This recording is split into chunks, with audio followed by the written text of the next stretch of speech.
Hello friends, welcome back to your own channel English medium. So आज इस video में हम डेली स्पोकन वर्ड्स का पार्ट 2 करने वाले हैं। और अगर आपने पार्ट 1 की वीडियो नहीं देखी है तो मैं आपको लिंक डिस्क्रिप्शन में दे दूंगा, वहां जाके आप देख लीजिए।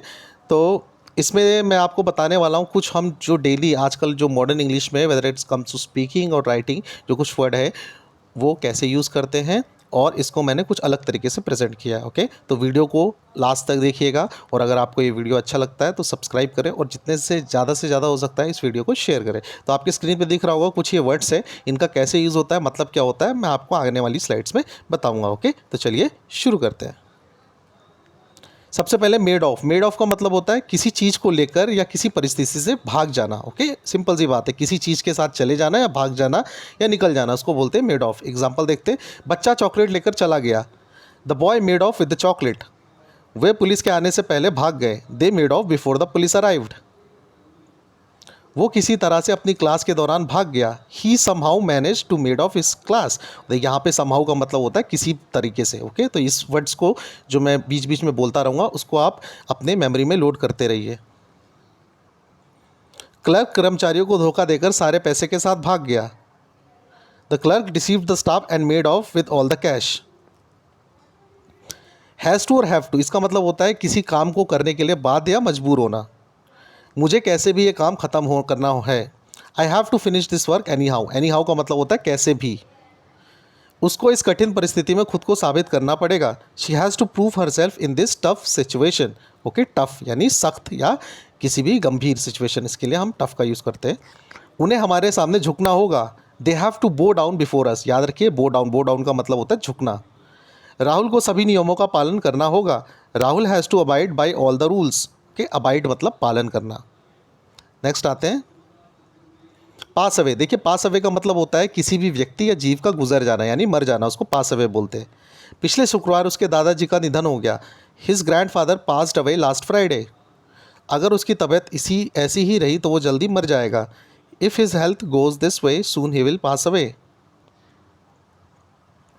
नेक्स्ट आते हैं होल्ड ऑफ। होल्ड ऑफ का मतलब होता है, देखिए, किसी भी काम को लटकाए या टालते रहना। ओके, इसका मतलब होल्ड ऑफ होता है। जब तक उसके पिता नहीं आते वो फैसले को टालता रहेगा। He will hold of his decision until his father comes. Until यानी जब तक। वे व्यर्थ के बहाने देकर हमारा पैसा रोक रहे हैं। दे आर होल्डिंग ऑफ और payment by giving when excuses. व्यर्थ यानी बेकार के जो भी चीज़ होती है उसके लिए वेन का यूज़ करते हैं, VAIN। हम परीक्षाओं को ज़्यादा देर तक नहीं टाल सकते। We cannot hold off the examination for long. हमें परिसर में बाहरी लोगों के आगमन को टालते रहना होगा। We must hold off outsiders entrance in the premises. Okay, entrance मतलब होता है आगमन।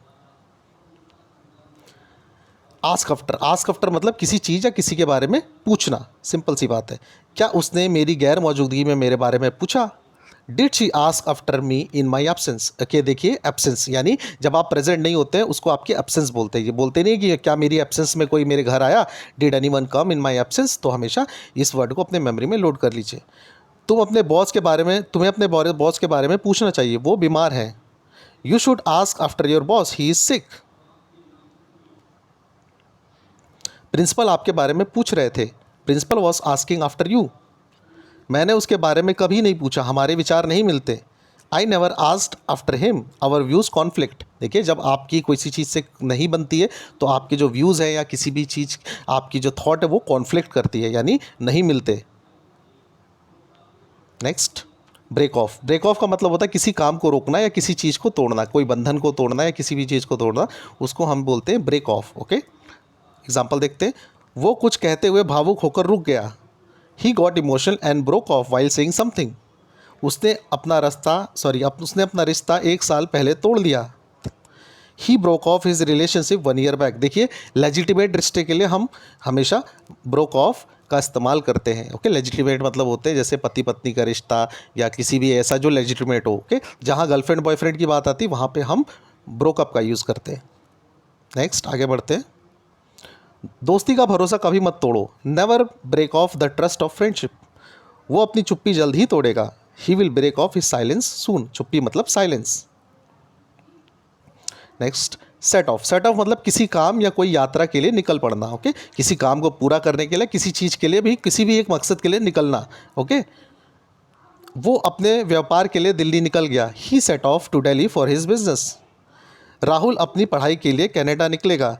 Rahul will set off to Canada for his academics. अब देखिए के लिए किसी कहीं भी आएगा तो आप इसके लिए फॉर यूज़ करेंगे। आगे बढ़ते हैं। वो सुबह की सैर के लिए अपने कुत्तों के साथ निकल गया। He set off with his dogs for morning walk. मुझे अपनी किताब लेने के लिए अपने घर के लिए फिर से निकलना पड़ेगा। I have to set off to my home again for bringing my books. Okay, तो आज के लिए इतना ही। So I hope you enjoyed the video. If you enjoyed the video then do thumbs up and share and subscribe.